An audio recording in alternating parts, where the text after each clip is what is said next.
ZipRecruiter is a proud sponsor of Without Warning podcast. Use code word WOW and search for jobs anytime, anywhere. The Lauren Agee case was hastily closed by authorities, but many questions remain. Come behind the curtain with private investigator Sheila Wysocki as she uncovers the truth about what happened to Lauren. This is Without Warning. Warning. The following episode contains details about sexual violence and elements that are graphic in nature. Hannah and Lauren are best friends. I looked at it as Blake Hunter or Boog's my best friend. I know for 110%, if I woke up and I could not find my best friend, the last thing I'm going to worry about is going to some damn Wake Fest.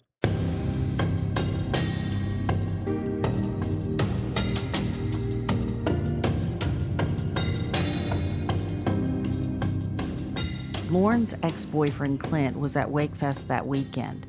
As you've heard, all the campers who were with Lauren kept claiming Lauren had intentions of getting back with Clint, and she had gone to find him late Saturday night after leaving Fish Lips. As a rule of thumb, I make it a point to clear any boyfriend or ex-boyfriend as suspects right away. So let's get to Clint's side of the story. Did you witness Lauren at all? Like, did you see her drinking? Did you see her talking to anybody? You just ignored that her? was Friday, no. And then Saturday, when we were leaving, I just remember us walking back, and because Evan was with us, and I was making sure he was coming, and I looked back, and Evan was kind of talking to Lauren, like right at the end of walking out the door, and that was it. Okay. All right. And then he wound up catching back up with us, so that was it. That was the only time that I seen her or anything all weekend. Okay. Sherry Smith also talked with Clint about what happened that night. Did she try at any point to, like, confront you or kiss you or do anything like that? See, it was the Saturday. Yeah, Saturday night, I was walking up to the bar about right when I got there, around 9 o'clock. And she tried to come up. She tried to, like, walk and talk to me, and I just turned around and walked the other way because I wasn't trying to have any kind of commotion go on in there and I get in trouble. And then Friday night, whenever Samantha and them told them to come over there and throw ice at me. Okay, but that was Friday night. Okay. That was Friday night. Okay, because Saturday we did not speak of a word. I see her, and I don't even know if she was coming to talk to me. We were just kind of walking, and you look and you see, like, I'm about to meet that person. Yeah. And I just kind of veered off and just kept walking. Clint had multiple alibis that weekend, including his cousin Evan. Evan can also testify to Clint's interaction, or lack thereof, with Lauren. Friday night, did Lauren hit, slap, throw a drink at Clint? Not that I'm aware of. Okay. I don't even think Clint and Lauren spoke the entire weekend. Okay. She did not try to kiss you at some point? No. Okay. We never got that close to even. Okay. I mean, the closest we got was, like, whenever I was walking, and we were maybe 2 yards from each other, and I didn't speak to her. We didn't talk. That was it. Okay. Clint wanted nothing to do with Lauren that weekend. He also had great alibis after leaving Fish Lips. If you recall, Evan, Callie, and Clint left Fish Lips, joined another group at their RVs, and then went to sleep, which Evan's mother, Teresa, verified. Now let's listen to what Clint and Evan experienced Sunday morning. Before we went out onto the lake on Sunday, me, my dad, and Clint walked down to not Fish Lips, but the little marina store beside of it. Right. And we walked there and got coffee and ice to put in the coolers. Whenever we were walking out of that store and, going back up towards our campsite, we saw them, and Hannah came up to me and, thought it was a regular day. And, she said, "Hey, have you saw Lauren? Have you talked to her? We haven't saw her since last night. She didn't come back." and we was just wondering if she stayed with y'all or, where she was. I was like, oh, well, I don't know. We left Fish Lips, and she said she was going back. So, because I specifically remember Hannah asking me, she said, well, if you hear from her or see her, have her call us because we don't know where she's at. But she didn't say we're looking for her. No. I mean, not necessarily, but I mean, I guess that would be implied. Okay. But, she just said, we don't know where she is. So if you can, if you see her, have her call us. And she specifically said Lauren did not come back that night. Yes. And I said, well, you need to get on the phone and you need to. And that's when I kept asking Evan all Saturday, have you heard from Lauren? Have you heard from Lauren? Like I said, the only thing I remember is her asking me, have you saw Lauren? We haven't saw her since last night at the bar. She didn't come back. If you see her, talk to her, tell her to call us.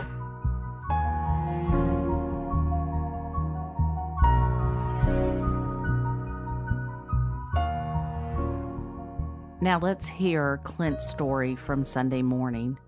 Did anybody ask you on Sunday if you had seen Lauren?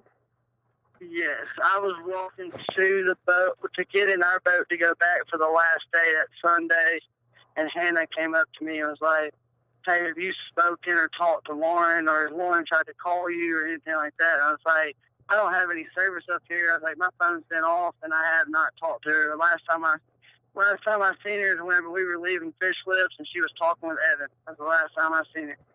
Okay, what was and see, I don't know where she went with, because Evan wound up catching back up with us before we even got to the camper, or got to where we were staying at. So I don't know what happened after that, because like we were walking, Evan caught back up with us, and he was by himself. So okay, so when you saw Hannah on Sunday, was there a guy with her that asked you if you'd seen Lauren? No, it was Hannah who asked me. It was just Hannah. Okay. In an earlier episode, you heard Aaron Lilly say that he was with Hannah and spoke to Clint. Clint only saw Hannah. He never saw or spoke to Aaron Lilly. Did you find anything peculiar about Hannah's behavior? I mean, I thought it was, this is how I put it. I tried to look at it, and I said, all right, Hannah and Lauren are best friends. I looked at it as Blake Hunter or Boog's my best friend. I know for 110%, if I woke up and I could not find my best friend, the last thing I'm going to worry about is going to some damn Wake Fest. Exactly. I'm probably gonna look for a good 30 minutes to an hour, and then I'm probably gonna go to Fish Lips or the security and say, I can't find my friend. I don't know where he's at. I don't know. I know that he was here last night, and I woke up and he's not here. Exactly. Clint makes a very good point about how strange it was that Lauren's best friend went off to the Wakefest events all day and didn't report her missing until later that afternoon. Because I remember when we were leaving, we were getting back off the boat ramp probably 4:35, and I remember seeing the TWRA boat going back in that little cove, and I'm pretty sure Hannah and them were already gone. And I remember Lauren's car still be sitting there. That's the reason I got a weird feeling in my stomach, because They said they couldn't find her, and then her car was still there. I was like, what the, I just, it just makes you start thinking like, crap. What is going on? And then that Samantha called me and told me that what all happened.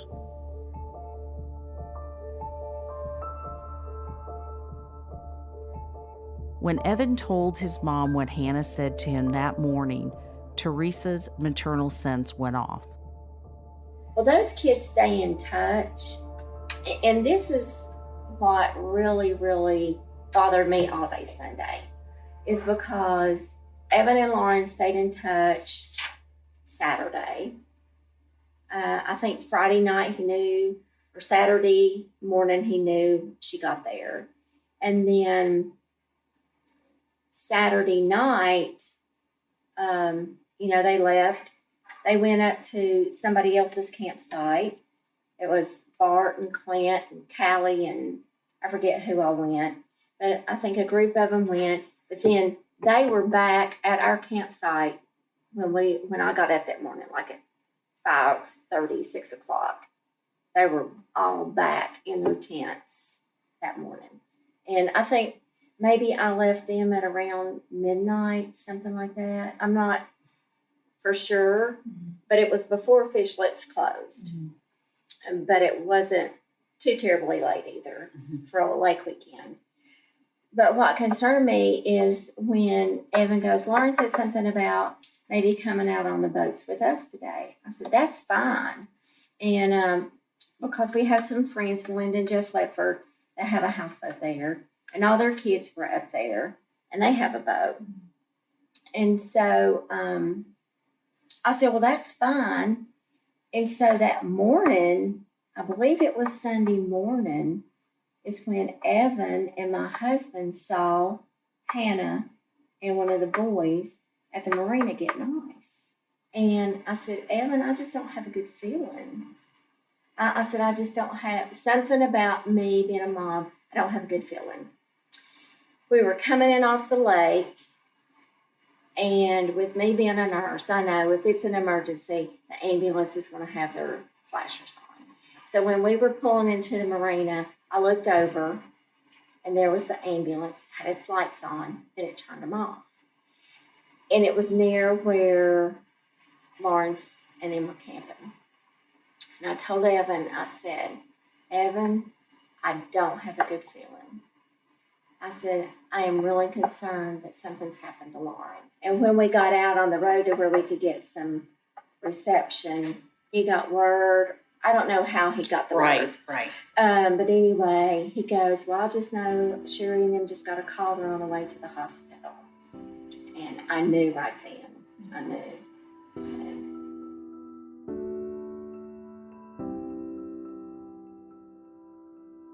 This episode is brought to you by Home Advisor. Finding the right pros for home projects can be tough and spark a lot of questions like, how do I find a pro who can help? Will they do a good job? Will I get a fair price? That's where Home Advisor can help. From leaky faucets to major remodels, Home Advisor connects you to the right pro for the job in seconds and even helps you get a fair price. Read reviews, check project cost guides, and book appointments. Go to homeadvisor.com or download the free Home Advisor app to start your next project. Evan and Clint also recall the moment they found out it was Lauren in the water. I believe it was Chase that called me, and he was bawling his eyes out and said it was her. How did you find out that she was dead? Samantha Arnold actually was the one that called me. That said that Sherry called her to say that DeKalb County called her or asked her to come up there. And then I think she called me back like 45 minutes later and was like, it was Lauren. And that was it. I called him and he called me back. I called him first. And then he called me back because he was sick. I was like, what the fuck's going on? He was like, what do you mean? I was like, nobody can find Lauren. He was like, I mean, I'm not saying anything. He was like, but when we were coming back in from Wakefest Sunday night around 5 o'clock, they were pulling someone out of the water. But they said it was a boy, is what Clint told me. Okay. And I was like, so that's when I freaked out. And I called James. And I talked to James about it. Who's James? And her dad. Oh, okay. Samantha calls Lauren's biological dad, James. Papa James. I called him and I was like, I don't know what's going on, but like it's freaking me out. Like I was with her like not even a little bit ago, and now everybody's saying like something's happened. Well, then I talked to Clint again. He said that it was a boy, and then I believe I called Sherry. Sherry was on the phone with me, and she said, Samantha, she was like, I know you know something. Don't bullshit me and tell me everything you know. And I was like, all right. They pulled someone out of the water, and I told her, like, Polish Bill, I was like, 5 o'clock, they pulled someone out of the water. They don't know, but apparently DeKalb County has Hannah and Aaron and all them at the police station. So she waited, it was like 40 minutes later. She gave me a call and she was like, DeKalb County called me and told me that I need to come down there. They didn't tell me what had happened. They didn't tell me if she was okay, if she was alive, or if she was dead. But they just told me I needed to get down there now. And Mike's going 90 on the interstate. And I was like, just keep me posted. And then Papa James is the one that called me back and let me know. After Lauren's death, a lot of rumors and lies were being spread about Clint having something to do with Lauren's death. Throughout all the lies and gossip, Sherry couldn't separate the truth from lies and asked Clint not to come to the funeral. So we understand that Sherry called you. I didn't know this until this week when Evan told me, called you and said not to come to the funeral.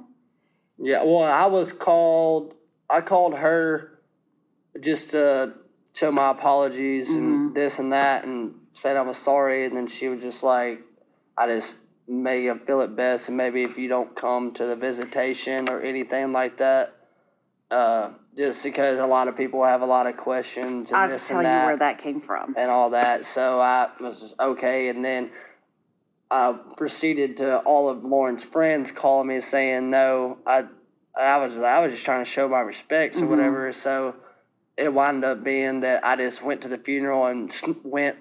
They told me to come in like right when it started, and I sat up in the balcony. Like many others going to the funeral, Clint thought Lauren had fallen off the cliff.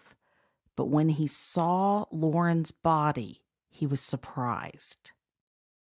Yeah, I mean, that was the thing, because I know whenever I talked to everyone about saying about not going to the funeral, and then they said, yeah, it was an open casket, and I was expecting, like, dang, I was expecting way worse if you fell off. It's about, I don't know, it's about as high as this shop, or maybe more. 38 feet on one side, 90 feet on the other. Oh, yeah, that's pretty good. Yeah, so you would not, Hannah would not be somebody that would call you, then I take it. After Wakefest to talk to you at the funeral or anything, she wouldn't talk to you? Y'all wouldn't be friends? No, I'm trying to think. I want to say I might have called her after or whenever, because I didn't know, like, all the S about Sherry not speaking with them, because I was about how Sherry told me not to come. So I was just trying to figure out where that kind of came from. So but that was about it. I haven't spoke to her. I don't know anything about her. I don't even know what she does anymore. So you've heard a lot about Clint, her ex. Who you haven't heard from yet is the guy she was dating at the time she passed. His name is Chase, and he didn't attend Wakefest. I sat down with him to find out where he was that weekend and what he knew. So Lauren never said to you, I'm not really comfortable going this weekend. I don't feel good about Hannah. It was none of that. They only it was just like, Mom, I'm going just to make Hannah happy. Mom, I'm just going because I haven't seen Hannah. Like I said, to me, Lauren was going to have a good time. She was okay because Mom was okay because we were both knowing Lauren will be back Saturday. So you're going Friday, okay. So I think to Lauren too is, I can do a day. It's okay. I haven't seen Hannah in forever. It'll make her happy. I'll get it over with. I'm still going to have a great time because I love being on the boat and being out on the lake too. So yeah, I know Mom was more worried because she knows Hannah. And so I had heard the concerns before, but to Lauren, it was, it'll be fine. Like it'll be okay. You know what I'm saying? I'll be okay. So pretty much she got this. Yeah, I got this. Yeah. I know who Hannah is. I know that we're not the bestest of friends, but I'm the bigger person and I'll do this. You know what I'm saying? Okay. So Lauren's up there. She had no cell service. Yeah. And so did you text her or did you call her? Or, even though she had no cell service, did you try that or did you think? Yeah. I tell you, there was plenty of text messages that I sent during that weekend. That Friday night was which I thought she was staying at a cabin. I think she did too. I think that's the incentive to go down there. Well, on top of Wakefest, we've got a cabin too. So Friday it was, hey baby, we just got here. My service is very spotty. I've got it right now. I'll talk to you when I can. Love you. Love you too. Talk to you later. I think the next morning, hey, what's going on? How's your day? A couple hours later, what time do you think you'll be getting in tonight? I went through with the party already. So I had 20 people from my high school over at my apartment waiting. And everybody wasn't just sitting around waiting because obviously there was no bad news yet. But I was telling all my friends that were there, I was like, I haven't heard from her. I don't know if I don't know. I was, and I wasn't too worried because that's the way Lauren was. That's how we even got here in the first place, is whether or not I wasn't even worried about her being with other guys because that's not how our relationship was in the first place. Like, as soon as she told me that it was Hannah, it didn't matter if there was 3 or 4 guys up there anyway. That wasn't a worry on my mind. So I was just, she's having a lot of fun. She's probably been drinking. She doesn't need to drive, and she'll be home Sunday morning. That's all I was thinking.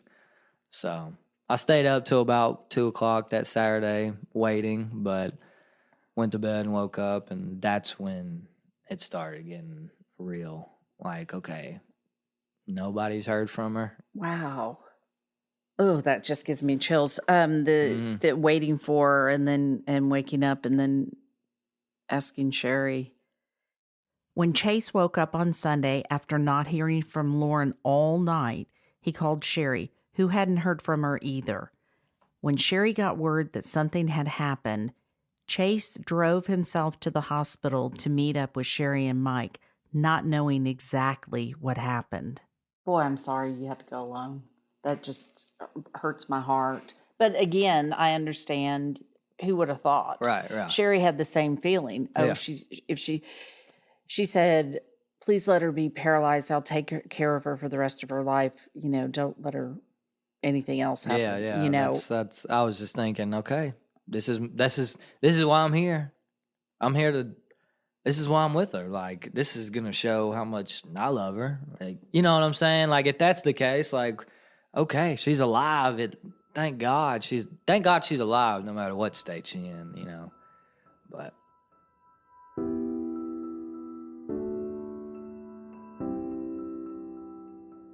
Sherry, can you tell me who you received phone calls from on your way to DeKalb County Hospital? Well, of course, we were driving as fast as we possibly could. What I remember is Brian called, of course, Lauren's father several times, and then I received a phone call from Samantha Arnold where she stated to me that somebody that had been at Wakefest had called her and said that they had pulled a body out of the water that afternoon. And of course, my stomach just sank. I just wanted to throw up. And I was like, oh my God. And then after I hung up with her, I kept calling the hospital, and they wouldn't tell me anything. So it was a drive from hell the whole way there.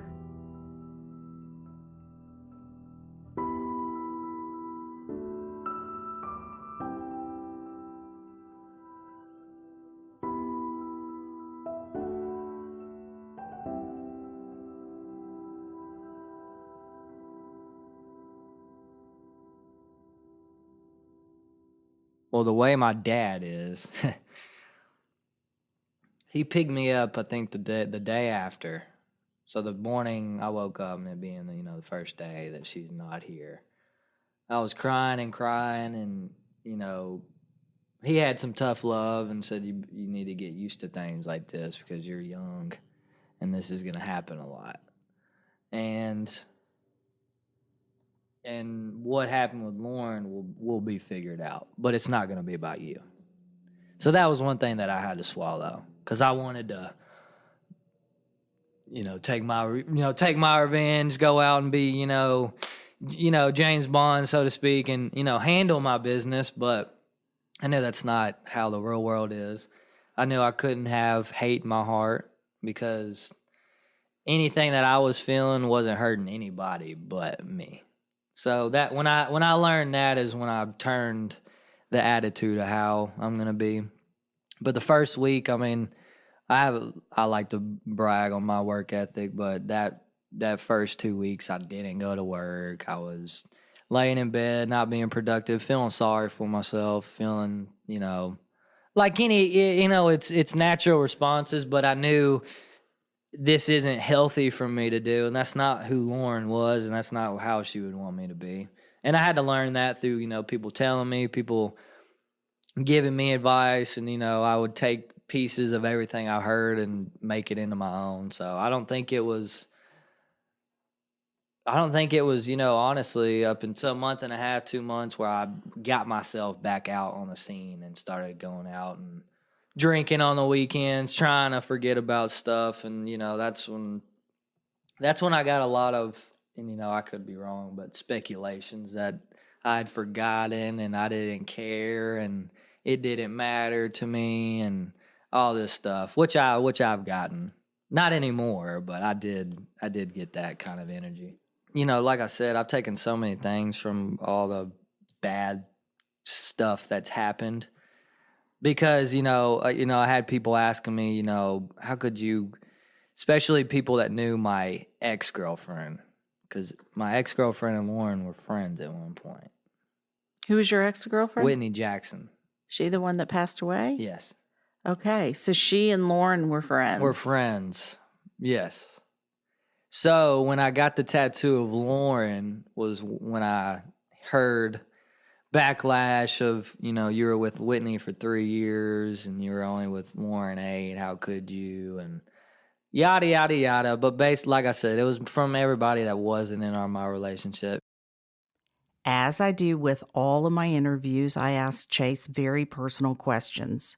Lauren demanded that we're not going to have sex until I'm in love with you and I know I want to be with you the rest of my life. I'd never had a girl tell me that. Say that, demand it from a man, we're going to do this the right way. And that's what, I wasn't a person like that. Didn't live like that. Knew that was the right way. Always been in church, but I wasn't living like that. And it wasn't until 6 months in and we were only together 8 is when we first had sex. So my relationship with her the first 6 months was falling in love with literally her, not even physically, it was, I've never had a relationship like it. I was telling my friends, you got to quit having sex, just being silly about it. Like, your relationship's going to be much better if you just focus on, falling in love with each other first. And we were the bestest of friends.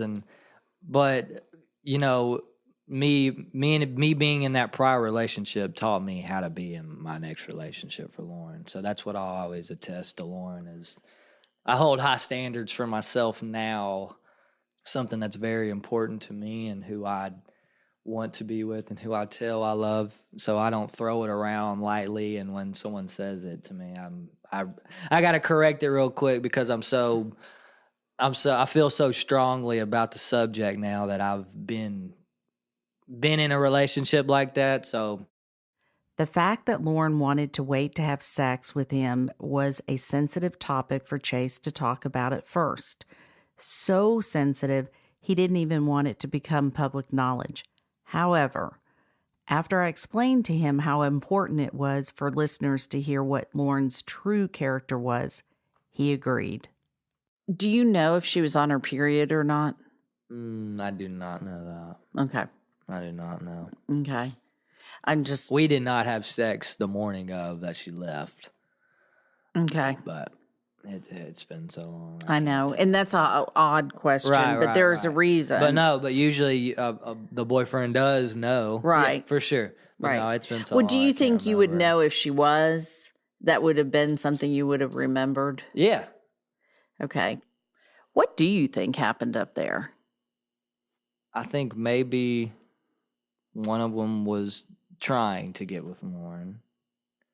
I don't think it happened. I think she turned it down real quick. Her blunt responses, no, that, it's never going to happen, yada, yada, yada. Maybe there was some tension the last day or two with, him trying to get with her or something, them being, I know how it is when everybody's drinking out on the boat and bathing suits too. I know what everybody's ultimate goal is. I mean, we're 23 and 24 years old now. Everybody's wanting some ass and wanting to hook up. I mean, there's no secret about that. So I think that's what was going on. Knowing Lauren, I know drugs weren't involved with her. So I wanted to make the theory that she was wanting to leave because she found out there was drugs. They didn't want her to leave because they thought she might tell somebody. Lauren may say something smart ass and say, you know what, I am going to tell and I'm going to, whatever, and got them upset. And where it gets weird with me is the trauma on the back of her head, because I don't know if one of them pushed her, not trying to physically kill her, but knocking her out, and then them getting scared, or it did kill her and her head hit her on a rock, but then that doesn't explain, the bruises everywhere else. So that's what makes me think that it was something where the guy wanted something and she wasn't going, and things got heated up there. And so I knew that she put up a fight because that's how she is in anything. So I think that's what escalated everything. It's because, knowing her, if she would have gotten out of that, they would have probably all gotten in trouble for something. So maybe that's what they're scared about. Like I said, I don't know. That's a good point. Yeah. Had she survived, she survived, they're either scared about her almost being raped or all the drugs that they had. I do ultimately think they killed her myself with their bare hands and then drug her to the woods down the cliff and put her in the water. Now, I don't know whether or not Hannah was physically holding on to Lauren doing it herself. It doesn't really matter to me. But do you feel like everybody who was up there knows what happened? Mm-hmm. For sure. And I don't feel at a default, but that's where I don't even know these people firsthand, but everything I've heard about them isn't good. So, but it doesn't take away anything that I think's happened at all. I mean, when I saw her in the casket, that may be graphic for some people, but if you're there, you knew something wasn't right. You just knew.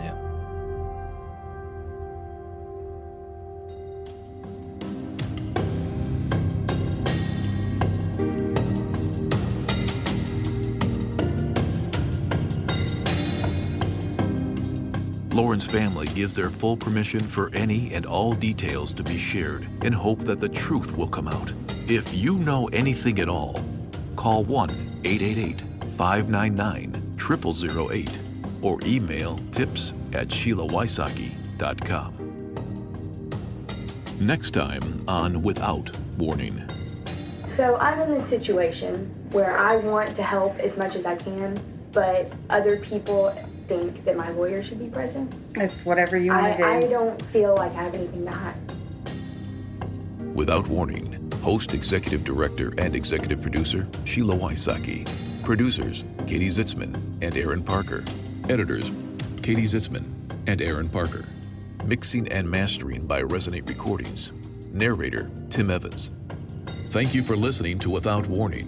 Make sure you subscribe to the podcast and leave us a quick review to help others discover it too. If you or someone you know knows something about this case or the people involved, you can submit tips by emailing tips@SheilaWysocki.com.